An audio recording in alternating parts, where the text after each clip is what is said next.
I'm not that smart. Well, I won't talk very long tonight. One of the things I'm most passionate about in life is getting 8 hours of Z's, and I don't think anyone's schedule should be disrupted in order to hear what I have to say, including me. So, if I have a topic, I'm hell on wheels, but I didn't really have a topic tonight. It was sort of general remarks. I was very interested in what Jonathan said. It reminded me of just how thoroughly alienated you can be if you come out of Berkeley, because to my mind, you just can't run as a headline the news that America is run by subhuman jerks. It's been Article 1 in my assumptions about how society works for about 25 years. It is puzzling, though, because since 1982, I've been advocating 5 grams in silent darkness, heroic doses, so forth and so on. And by the simple subterfuge of using big words, I've been able to slip through not only unscathed, but uncriticized, as far as I can tell, by these same half-wit nincompoops whose crimes were detailed earlier.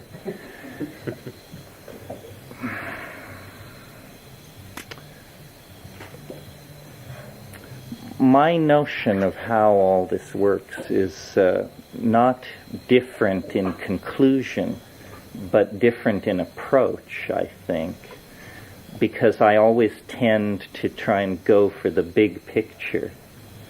And I'm very interested in the human condition generally and how we ever got to this moment. When you look at the rest of nature, there's just nothing in it like ourselves. And I think, if this planet were devoid of human life and civilization, but had its full complement of rhesus monkeys, coral reefs, glaciers, volcanoes, and so forth, that the kinds of ideas that were developed in the 19th century by Darwin and the people who followed after him would be generally adequate to explain the situation. The astonishing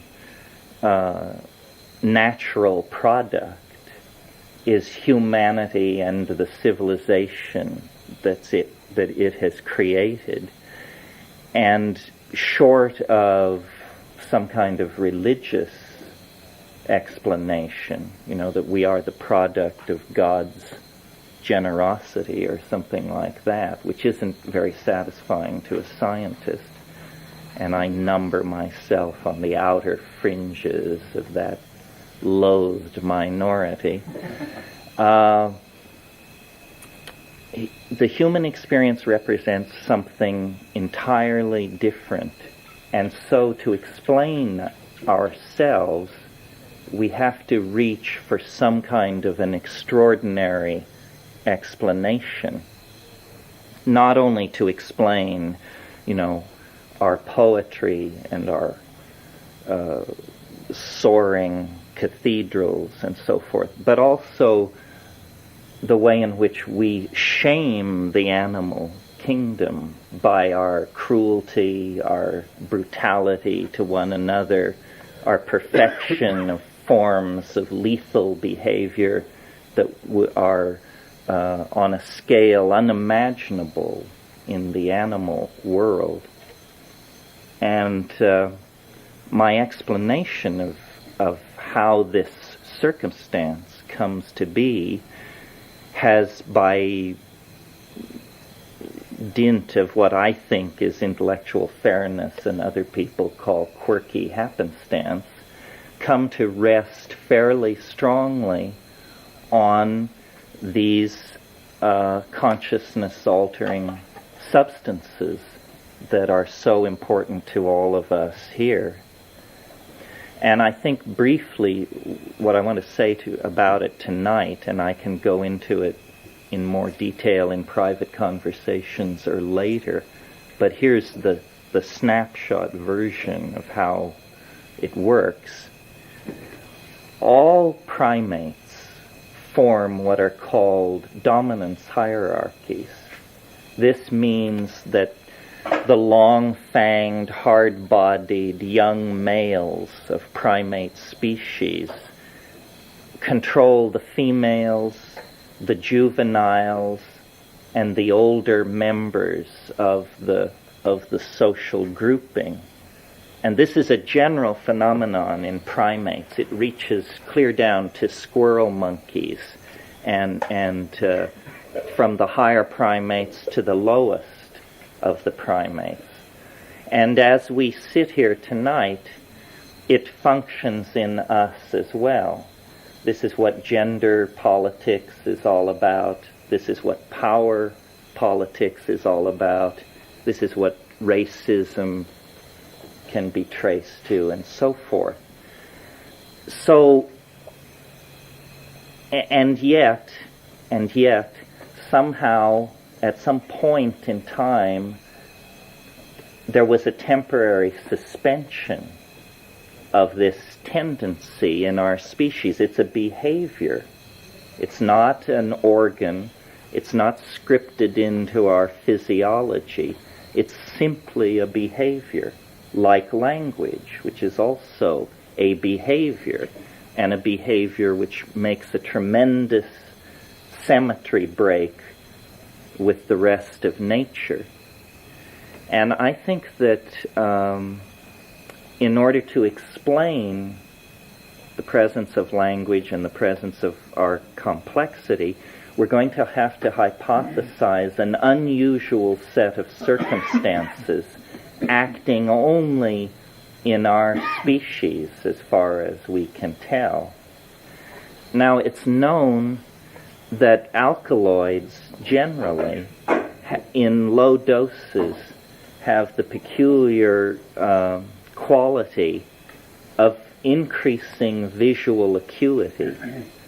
This is, it's not understood why this is, but it was very well documented in the late 50s and early 60s at NIMH by Roland Fisher, who started his scientific career as an ophthalmologist, that psilocybin increases visual acuity. And I think that the centrality of the phenomenon of addiction in human beings is a clue to our origins, or the origins of what we call humanness. Ron Siegel was at great pains to inform us that elephants will push down walls to get to rotting papaya, and so forth and so on, and to try and imply then that fascination with altered states was a general characteristic of the animal, of mammals, let's say. Or he also talked about the birds and the bees. That's true to a degree, but in a way it muddies the waters, because human beings are obsessively addictive to all kinds, not only of substances, but of situations, of each other, of localities, of ideologies. I mean, you can hardly name a category of experience that we do not form obsessive and addictive relationships to. I mean, a guy steps to his front door in the morning and opens the door. If the daily newspaper isn't lying rolled at his feet, he slams the door and walks back into his house, now a menace to wife and child, quite simply because an addictive behavior has been interrupted by the unexpected withdrawal of the object of the addiction. And we see this in many, many situations. Well, I think that in order to understand what Lumholtz, who was an evolutionary biologist, called the single most dramatic expansion of an organ of a higher animal in the entire record of evolutionary existence, the doubling, nearly tripling in size of the human brain in about a 2.5 million year period, in order to understand the presence of language and technology and its rapid exfoliation in our species, in order to understand our tendency to addict to all kinds of substances and situations, we're going to have to hypothesize an extraordinary evolutionary stimulation that began roughly 4 to 5 million years in the hominid line, our line of development.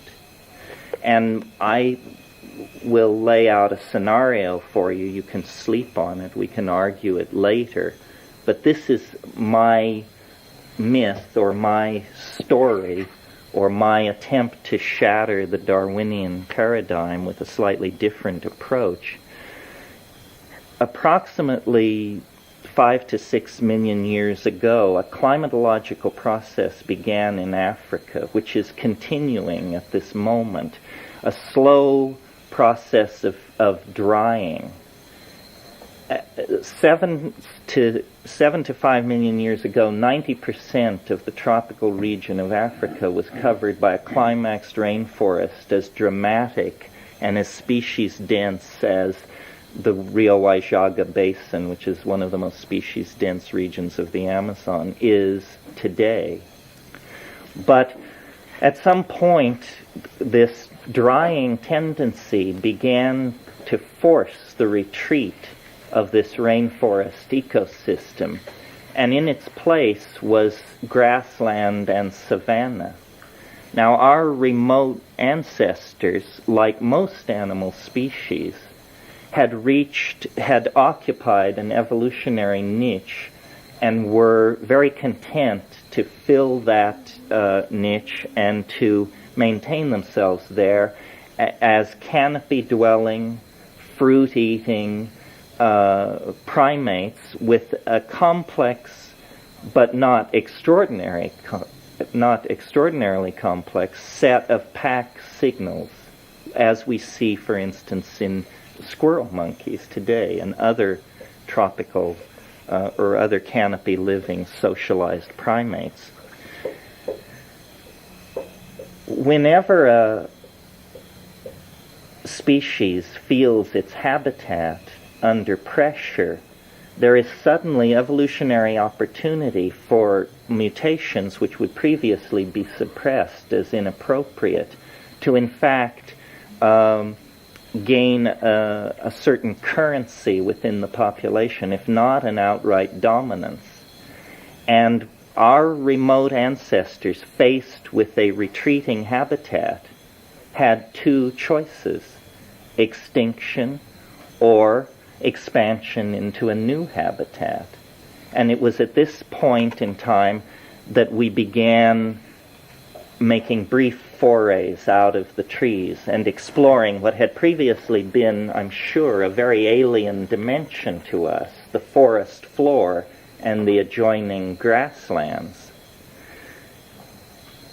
The other thing that can be said about almost all animal species is that they tend to specialize their diet. It's thought that the reason for this is it's a very good strategy for avoiding exposure to mutagenic compounds, to toxins which will break and rearrange chromosomes and that sort of thing. You know, most people believe who've had, one or two courses in biology, that evolution is driven by mutation. We know that. But most people think that mutation is driven by incidental cosmic radiation reaching the surface of the planet in a fairly constant rate, offering up then mutations to the invisible hand of natural selection. That's true, but it's a facile truth. The reality is somewhat more complex. The real cause of mutation is stress, and incidental cosmic radiation is only one form of stress. Another form that I think has been highly overlooked in an attempt to understand the human predicament and human evolution is nutritional stress. That an animal whose habitat is undergoing a retreat in size, such as the retreat that these African rainforests experienced, will not only explore new environments, it will explore new dietary possibilities. Otherwise, you're going to die of starvation. Well, the plant kingdom has evolved all kinds of toxins in many chemical families in order to protect itself against predation and for various other reasons. So when you begin expanding your diet, or when our remote ancestors began expanding their diet, it was not only a matter of eating meat, it was a matter of testing many, many plants in the environment. And the consequences of this would be a sudden increase in the number of toxically induced mutations, all of which, without prejudice, are then offered up to the mechanisms of natural selection. As an example, which is not psychedelic, most of you probably know that birth control pills are the original source, and to this day much of it still comes from Dioscorea species, which are grown in fact on a mass scale in Mexico. Well, sweet potatoes are a very close relative of these Dioscorea vines, and sweet potatoes throughout the warm tropics are a major component of the diets of many human groups. Well, you don't have to be a rocket scientist to imagine the consequences of a troop of primates chowing down on a patch of Dioscorea vines that are extremely heavy in compounds which affect ovulation, the estrus cycle, so forth and so on. I mean, basically genetic chaos would break out in that kind of a situation. And such situations probably occurred thousands of times over the course of several million years.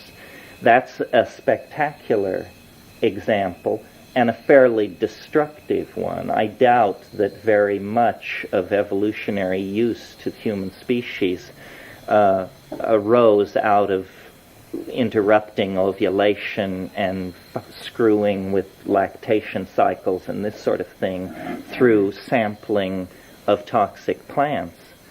But at the same time, by chance or divine synchronicity, at the very moment that our remote primate ancestors were beginning to explore the spreading grassland environment in Africa, so too was evolving in that environment a number of ungulate mammals that are the remote ancestors of today's cattle.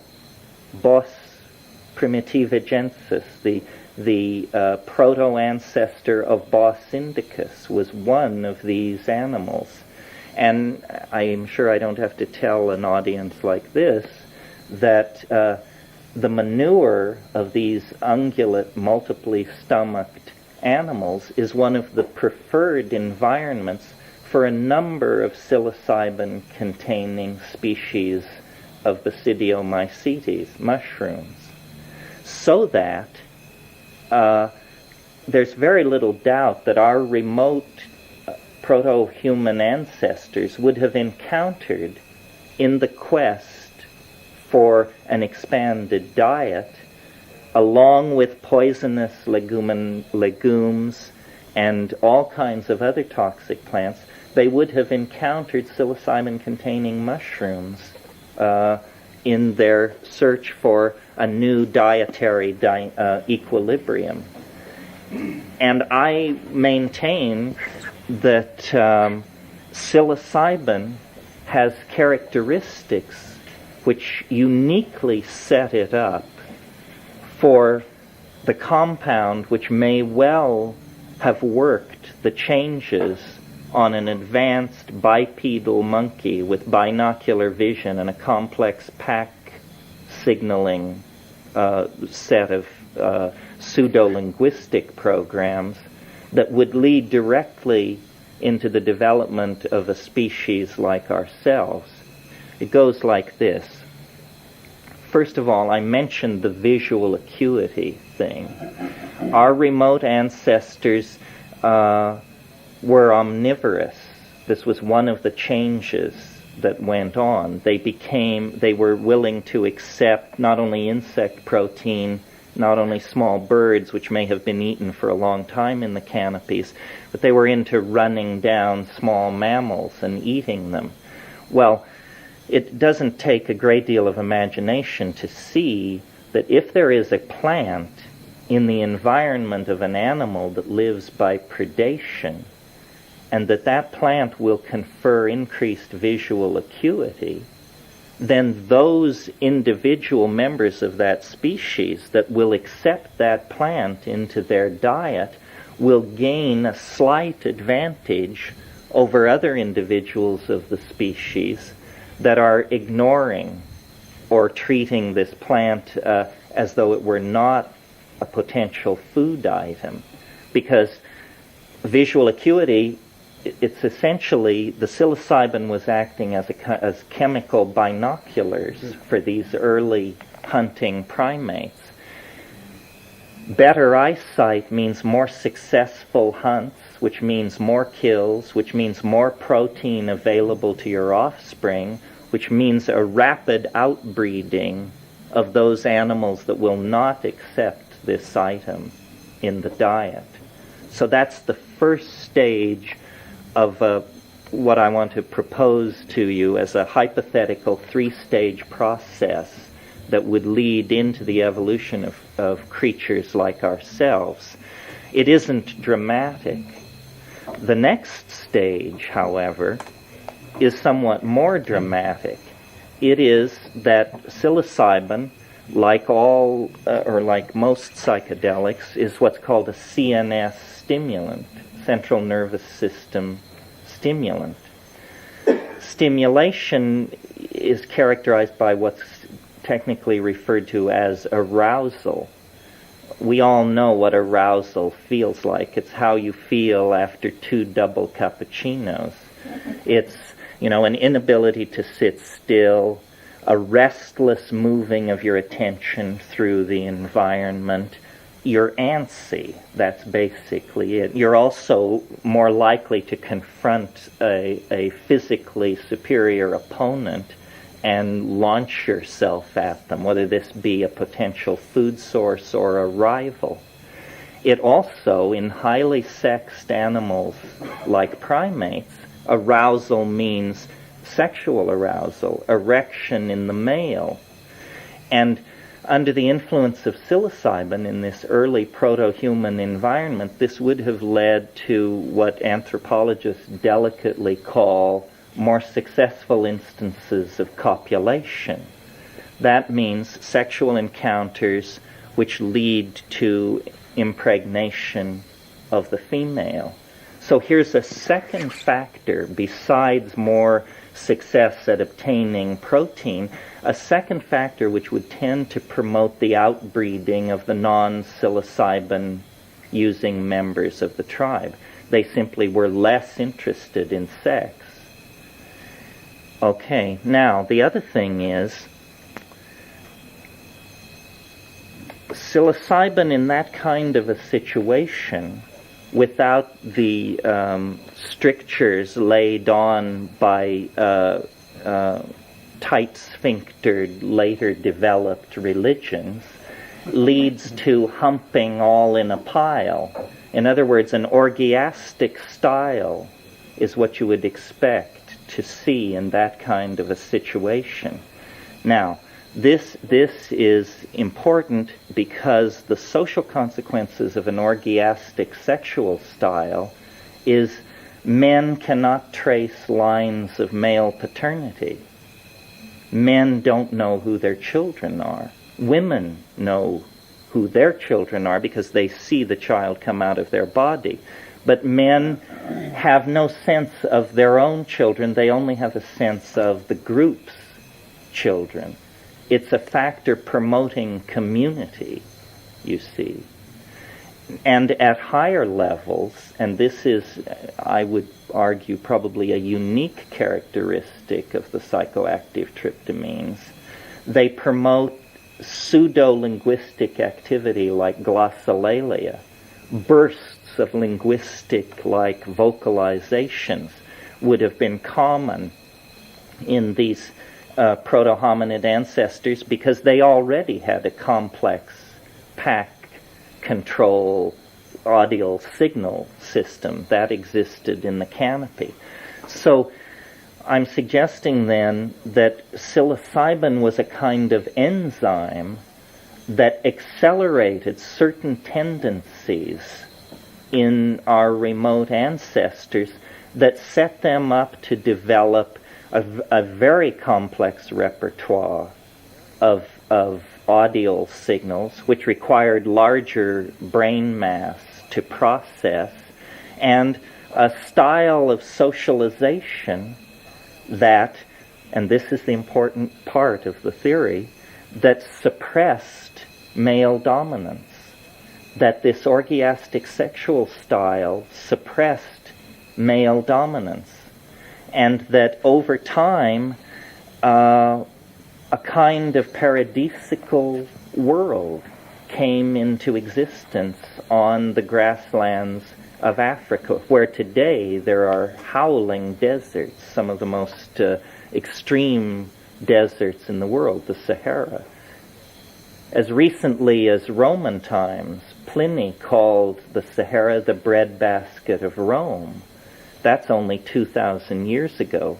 7,000 years ago, it was a grassland cut by many streams with wet uplands and rain-shadowed mountains, and a nomadic population of human beings that over time they started out traveling and following along behind these herds of ungulate mammals, probably living off lion kills by larger predators.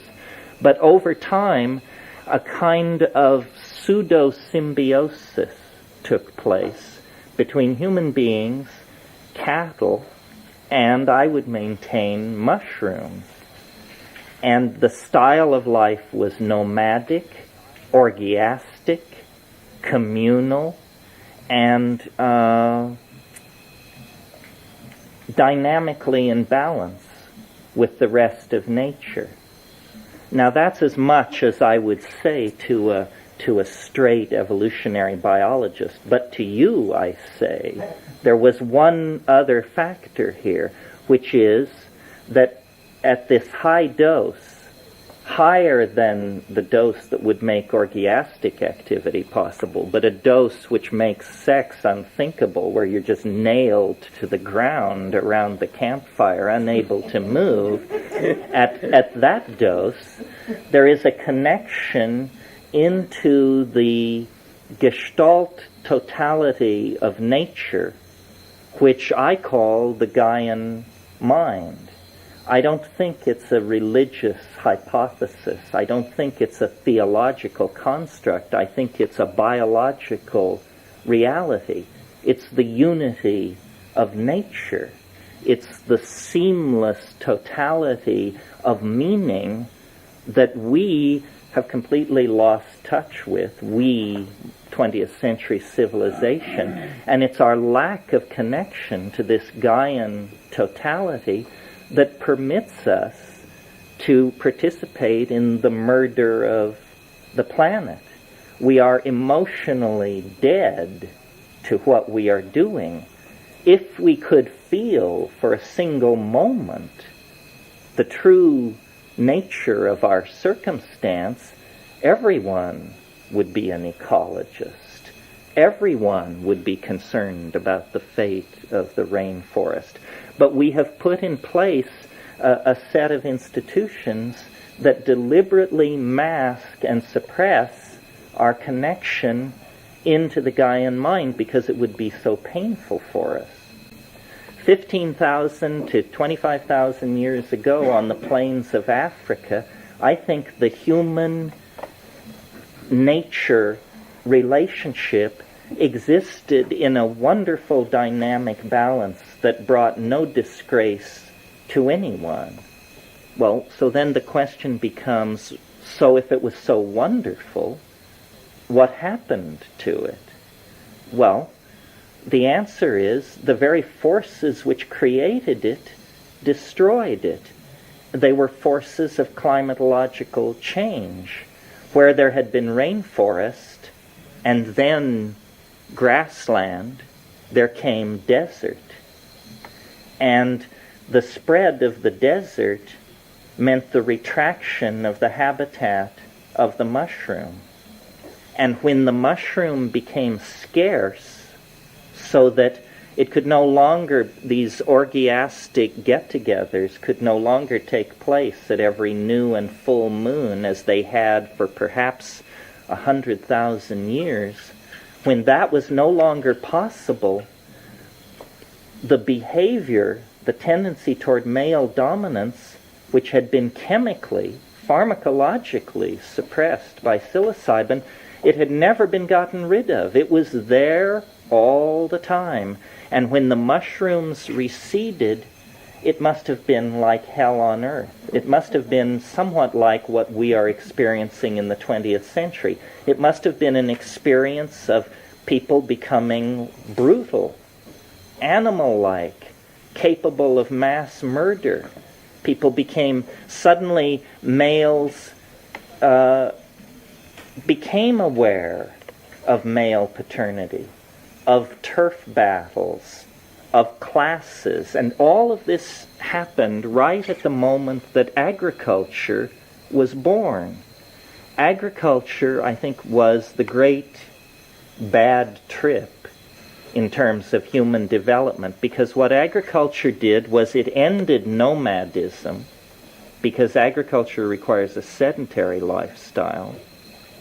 Agriculture as a strategy for food production is horrifyingly efficient, because what you do is you immediately produce surplus.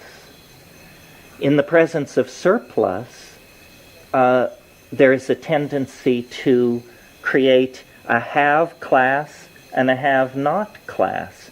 Suddenly, surpluses must be defended. In the world of 10,000 BC, the most advanced structure on this planet was the grain tower at Jericho. It was a storage tower for grain, and it was constructed so that you could carry rocks on your back up to the top of it in order to drop them on other human beings who were trying to lay siege to your grain supply. So, put very simply, psilocybin, for the period when it was plentiful and in frequent use, suppressed ego, suppressed the sense of unique or individual identity, and substituted for it a kind of extended communal sensibility. And we, to this day, idealize this sensibility, but for 7,000 or 8,000 years it's been a dream, because hard on the heels of agriculture come walled cities, kingship, stratified classes, warfare, mass murder, mass graves, all of these things, and nothing has changed since. We have only elaborated the efficiency of our maladaptive behavior through a few wrinkles like the phonetic alphabet and materialism and that sort of thing. Well, what's the point of this? Simply that now we are in the terminal phase of this maladaptive mutation. We have perhaps 50 years, perhaps 30 years. It may be too late right now. Nobody knows the real consequences of the ozone hole. Nobody knows what we're going to do with all this toxic waste that's being generated. Nobody knows how we're going to control our population without stepping on the toes of extraordinarily powerful and fanatical religious hierarchies that rule the lives of hundreds of millions of people with an iron hand. Nobody knows how we're going to gently untie ourselves from the albatross of civilization without going extinct. But I suggest to you that the importance that I think most people here feel about the psychedelic issue is because this is not about instant psychoanalysis or better sex or getting in touch with Native American lore or any of those things. It is quite simply the pharmacological means to medicate out of ourselves the lethal style of existence that we have created for ourselves. As straight a person as Arthur Koestler, certainly no stoner, suggested in a book called The Ghost in the Machine that we are evolutionarily so hardwired for murder that the only way we will ever be able to create a caring civilization is through pharmacological intervention on these ancient reflexes. Well, essentially I'm suggesting a more complicated version of the same thing. You know, we have many problems: toxic waste, population, misuse of land, suppression of other peoples and classes. But all of these problems, to my mind, can be reduced to a single problem: the overexpression of the individual ego. That's what it is. That's why we have worked ourselves into this impossible situation. And the only solution, I think, is to go back to the last sane moment the human family knew before we set out basically on the road to hell. And the last sane moment was about 15,000 years ago on the plains of Africa. In other words, before the invention of agriculture. We have to look very seriously about what was different in that lifestyle that we can institutionalize and inculcate into a global civilization of 4 or 5, 6 billion people. Obviously, we can't advocate orgies at the new and full moon, not with epidemic sexually transmitted diseases raging around the planet. However, I think we can take, for example, a hard look at the fruits of monogamy, and most importantly, I think we can take a very hard look at the cultural implication of psychedelic use.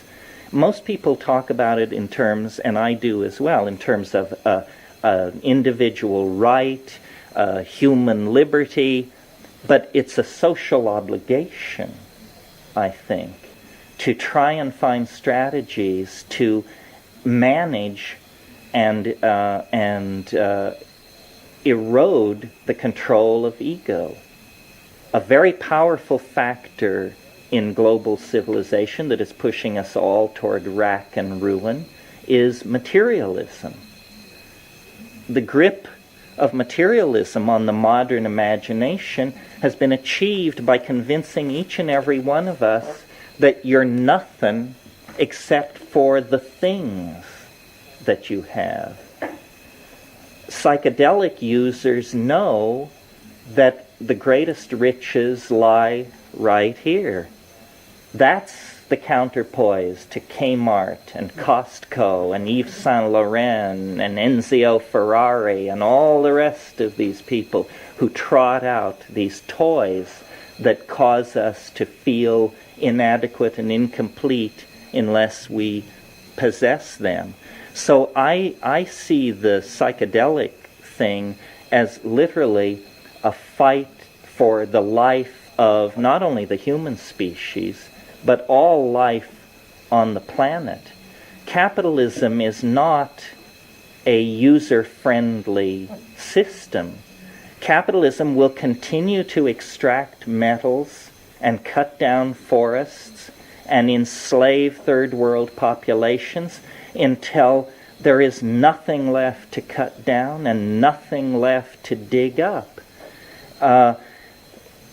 The psychedelic issue, it's always been such a puzzle to me why they attack it with such invidious fury, the institutions that seek to suppress it, because it's not like hard drug addiction. It's very, very manageable and mild in its effects on society, unless there is a kind of unconscious realization that the entire society is pinned together by a cult of ego, and that the psychedelics somehow erode and call into question this cult of ego.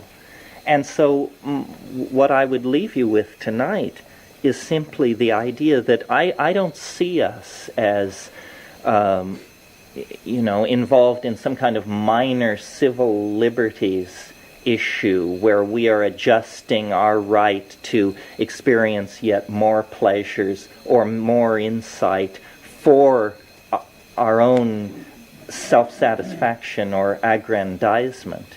But very simply, we have to choose between this archaic, shamanic, non-materialistic, magical, female-oriented, Gaian lifestyle, or we choose death for ourselves, our children, the rainforests, the oceans, everything. And, nowhere is it writ in adamantine that intelligence shall be preserved by the evolutionary process. 95% of all species that have ever existed on this planet are now extinct.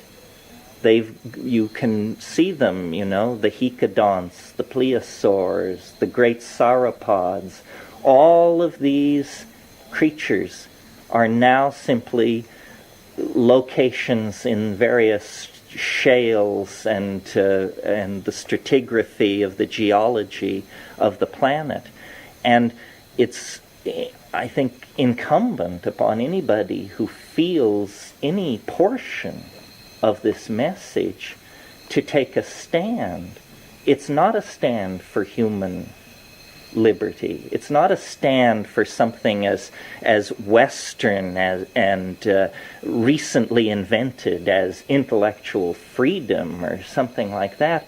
It's literally the life of all life on the planet depends on how we human beings come to terms with this maladaptive situation. Because you see, during the period when we were under the aegis of the great goddess and communicating with her through her sacred plants, that's when we invented community, loyalty, self-sacrifice, ethics, a sense of moral justice.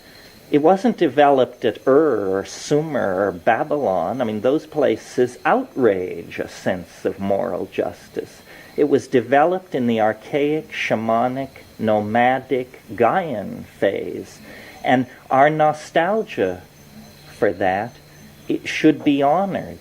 It isn't an illusion of the human mind, as some historians have wanted to suggest, to believe that older is better. It is, in fact, an authentic memory of the last sane moment that we ever knew. And, you know, you can commit suicide if you like, but making that decision for your children and their children and the children of all the other species on the planet is a crime for which there isn't even a name. So appalling is its magnitude.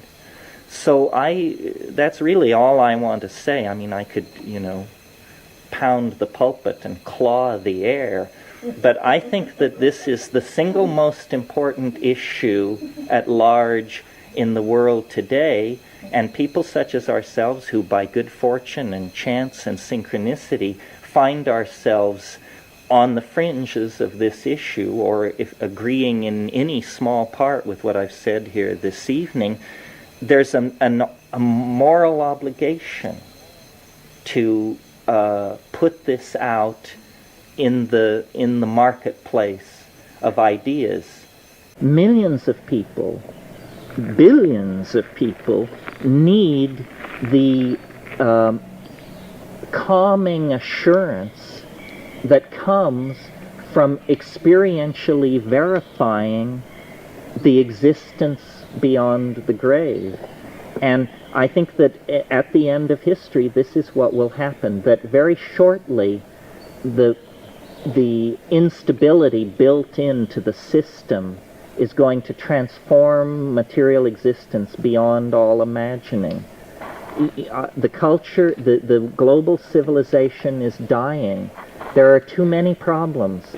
They're accumulating. You have to be blind to not realize that this is really, in fact, the end of the road, and that it is, you know, the ozone hole, the toxic pollution, the toxification of the ocean. We can't pretend that these things are easily reversed by simply recycling or something like that. No, instead of this clutching to keep it all like it is and say, oh, no, no, please, no future, please, no future, we have to say, okay, deep breath. It's like that first wave of psilocybin when you feel it sweep over you, or ayahuasca, and you realize, you know, my God, here it comes, I've done it this time. Well, we've done it this time, folks. We have been planning human mass suicide for 15,000 years. Not a moment was not dedicated to this goal, and now it's upon us. And it's a cause for great rejoicing. We will go off into hyperspace. The planet will heave an enormous sigh of relief. And if it can come back from an asteroid impact that leaves nothing larger than a chicken standing around, then I dare say in 50, 60,000 years, you know, the glaciers will run, the jungles will restabilize, the ocean will cleanse itself, and as the I Ching says, no blame, no blame.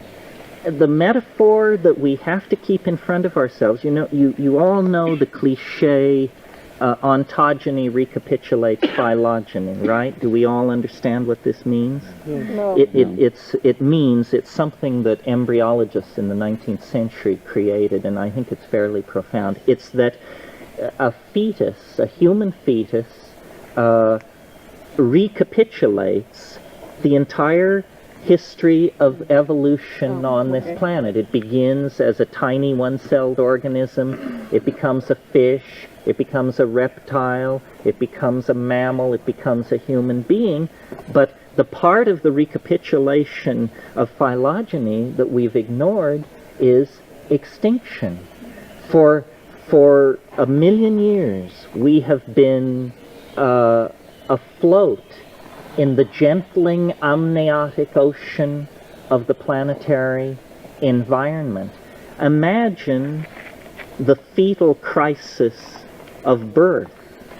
You exist as a fetus inside your mother. Food is delivered through the umbilical cord, oxygen delivered the same way, endless space, weightlessness, the dream. paradise. All needs are met. And then something begins to go wrong. The walls close in.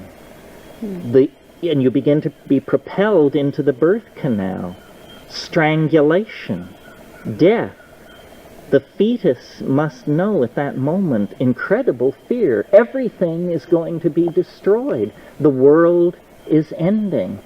Yet, how could the fetus at that moment imagine Hieronymus Bosch, or nuclear physics, or global politics, or starflight, or any of these things? We are now in the birth canal of a new ontological order of human existence, and the walls are closing in. There's no going back. The amniotic ocean, the unpolluted, endless frontier of a game-rich planet, forget it. We've been in the birth canal for 10, 15,000 years, and now we're approaching transition, the most violent part of the birthing process. And all you can do is scream unless you have some superordinate knowledge of what is going on. The shamans in the rainforest, shamans among us, and as a goal for each of us, must act as the midwives to a new order of existence. There's no going back. We've burnt this scene to the ground. And the womb is stretched, the womb is traumatized, but it can recover. But the child and the mother must be parted. Again, the metaphor of pregnancy. If a pregnancy is somehow if the birth is not smooth, if the child is not parted from the mother, toxemia sets in. And then you have a real crisis. The life of the mother, the life of the child, everything is in danger. This is the real problem. I don't think we've reached that place yet. I think that we'll go fairly smoothly into hyperspace, but I think the emergence in the last 20 years of masses of human beings taking psychedelics, masses of human beings talking about getting in touch with the spirit, talking about a new shamanism, an archaic revival. This means we are very, very close to seeing the light at the end of the tunnel. And it's a radiance, the meaning and the depth of which cannot be told, because we are, after all, being born into a higher dimension. But if we believe in the dynamics of nature, if we believe in the rightness of being, then there should be no anxiety. There should be no alarm. This is what psychotherapy and shamanism and all these things exist for, is to spread the truth about the situation so that we don't clutch and we don't hold on and spread panic and hysteria. And that's what I've learned from psychedelics. To get to the spirit, I can't see for myself. I can't see bypassing the heart. But anyway. Well, don't you think that the collapse of everything familiar is going to open our hearts? I mean, look at what AIDS has done. Look at what the information we have about the rainforest, or the pictures of Somalia. I mean, the most open-hearted of us open first. But before this is over, every one of us will probably bury the dead and walk through, hell. And it will open the heart. It can't fail to open the heart. I mean, when a friend dies in your arms, maybe the first time it doesn't work, but the second, the third, the fourth, we are going to get it sooner or later. And it's bigger than all of us. I mean, it's just so big. And it's always been there in miniature in the phenomenon of our own deaths. But we don't look at that. But, if you will contemplate your own death, your heart will open. I mean, the truth that I've learned from psychedelics, to put it into bumper sticker form, if that's the way to think of it, is this is the hardest truth there is. This is the distillation of 50,000 years of nomadic hunting and orgies around the campfire and rockets to the moon and the whole thing. It can be summed up in a single phrase. Nothing lasts. Nothing lasts. Everything is changing into something else. Heraclitus said this. He said, Panta Rhea, all flows. We flow into this world, we inhabit it, and we move on. Nothing lasts. Not your career, not your fortune, and finally not even your own sweet self. Everything is replaced. And if we can open ourselves to this by the heart, by the mind, I mean, there's all ways, then we will find the dignity to, and this is not about being born in the generation at the end of the world. This is something that would have worked at every moment in history. After all, Heraclitus lived 2,500 years ago. This is the truth of true maturity. Nothing lasts. I mean, every time I take a trip or eat a fine meal or make love or visit an art gallery, I feel the transience of it, and that enriches it. That's the heart dimension, is the poignancy of knowing that this too shall pass. This too shall pass. You know, the earliest piece of poetry in English is called Deor's Lament, and it begins, 9 winters we Eltheow held Marenglenberg. That now is gone, this too shall pass. It was a song sung by a poet to a king somewhere in France in the 10th century or something like that. Everything is in transition, and the material body resists this truth, because the material body understands that if it passes, then it will be replaced by something which it can't imagine, and that triggers an anxiousness. But I think this is what psychedelics teach, that nothing lasts, and if we can incorporate that and live it, we will live every moment to its fullest. People who are HIV positive, they get to walk around with the knowledge that nothing lasts, and in a way they are privileged, because after all, any one of us could be bitten by a snake today and die, or have a tree fall on us, or be run over by a bus. We would have missed living in that heartful dimension where you know that you too will move from the scene and make way for something else.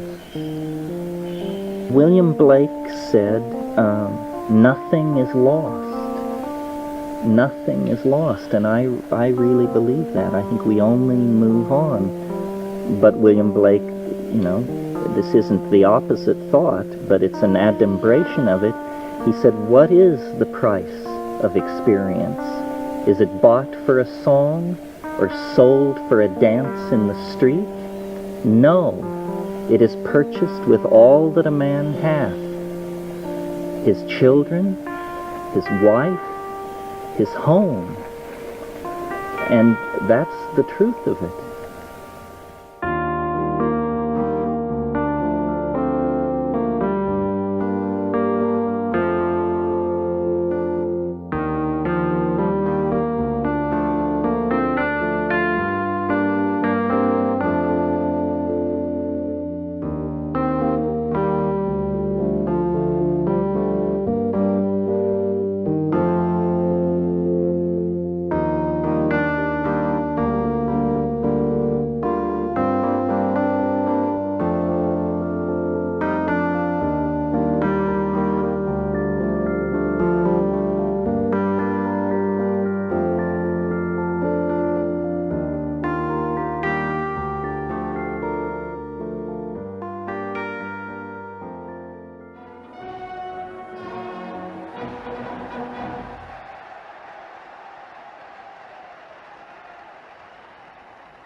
Thank you very much.